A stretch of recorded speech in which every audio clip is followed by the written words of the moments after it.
Alright, let's jump into this. We got water pumps from a 2.1 liter Sprinter, which is an inline 4. If anybody's familiar with them, there is issues with them. So we're going to start off with the simple stuff. External leak, no leak, but we had codes for charge pressure too low or coolant pump malfunction, changeover valve, or coolant pump malfunction, just numerous things I've seen. Some of them you can actually catch before it pulls coolant through there. So we're going to test this one right quick. You can see it. Here's your vacuum port. What you want to see is for this ring to actually raise up and kind of seal off around the impellers.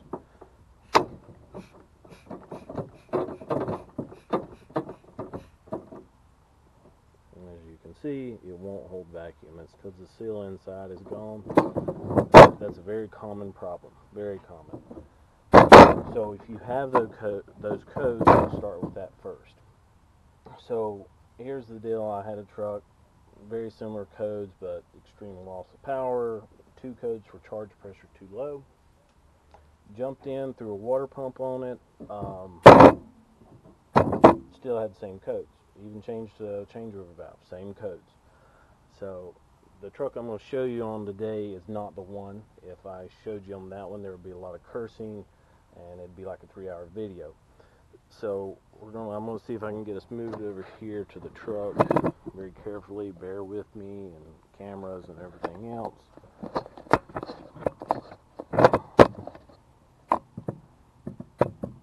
me grab my back.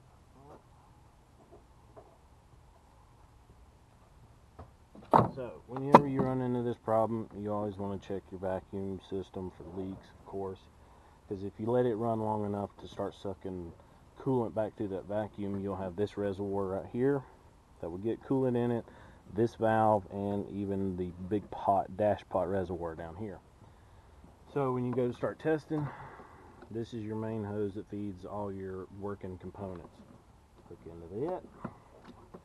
And this system can stand 30 inches of vacuum and or 14 pounds of PSI.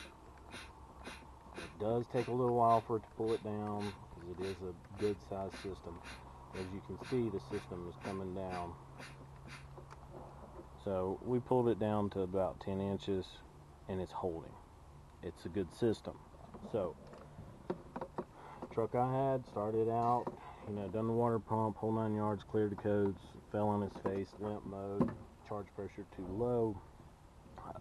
So proceeded to test the vacuum system and it wouldn't hold vacuum. So in turn I did find the leak, and whenever I pull vacuum you could hear it leaking out of this. This is just a vent filter. It's no type of check valve. It don't hold pressure, nothing like that. It actually sits right here under the EGR cooler. So I pinched that line off, pulled the vacuum down, and it held. So if you'll trace them lines, I'm not going to get too extensive into that, but it actually Y's off, and the Y travels back here to another part that's called a transducer. If you can see it back there, it has 3 vacuum lines that go in it, 2 bolts that hold it on, and a single plug. So with all that being said, ordered that part in, went back to the truck. Part looks like this right here. Changed it out, didn't even clear the codes, took the truck for a drive, everything was good. Well, this part right here is actually also a kind of a regulator of the pressure, because I even went as far as to pinch the line at the vent, took it for a drive, and then the low pressure codes went away, but then I got 2 codes for boost pressure too high. So in turn changed out this transducer, took care of my issue. Like I say, this video is kind of help people to not run out and put turbos on it and replace all these actuators and whole 9 yards, because I know if anybody's familiar with the 6.0s, there was more turbos replaced because of a boost pressure sensor that would clog up than actually something being wrong with the turbo. So really, everybody, you got to check your vacuum lines. And if you don't have a smoke machine, that's no big deal. You can pick up a Mighty Vac, very handy. Just start here. This is your main part. Start here. See if it even holds vacuum, because there's been issues with these leaking. It's been issues with getting contaminants in it. Your vacuum pump, which is down on the block of the engine, has been known to go bad, fill the dash pot up with oil.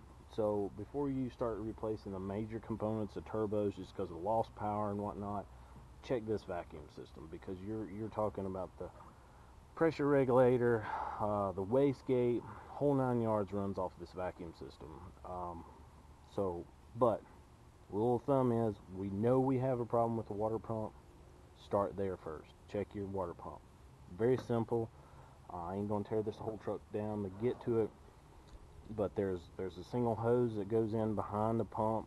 Pull that hose off, put vacuum on it, see if it holds. If it don't hold, start there first. Replace that water pump. Hope this helps. Like I say, this is the one that I done the work on was a 2015. This one's a 2015 2.1 liter Sprinter. Hope this helps everybody, and come back and we'll jump into something else next time.